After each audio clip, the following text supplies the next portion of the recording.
Si swala mbaya, lakini ni vizuri tujue ya kwamba Singapore haikujengwa kwa siku moja. Maana tukitaka kufanya kwa haraka sana, tutabebesha Wakenya mzigo mzito wa uchumi na tujiwekee madeni mengi ambayo yatasukuma Wakenya. Ni swala nzuri, lakini lisipelekwe kwa haraka sana, lisije likageuka likakuwa mzigo kwa nchi. Na tunaambia serikali ya kwamba pesa ambazo zinaingia kwa ufisadi kwa hii nchi ni mingi sana, na kama zingetumika vizuri na kuchungwa, zingefanya hayo maendeleo ambayo serikali inapendekeza. As we have always said, the church is already regulated and there is no need for further regulations.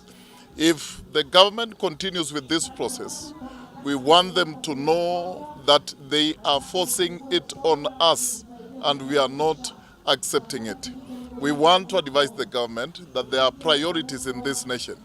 The priorities, the things that affect Kenyans, are issues to do with education, issues to do with the health sector, the economy, and all that. The church is not a threat to this nation. Biblia inasema kwamba mavuno ni mengi na watendakazi ni wachache. Kwa hivyo leo tumeteua watendakazi katika shamba la Bwana, katika shamba la Mungu. We have charged them to go and defend the body of Christ. Waende watetee Injili, watetee kanisa na watetee kile Yesu alianzisha, akakifia msalabani na akafufuka.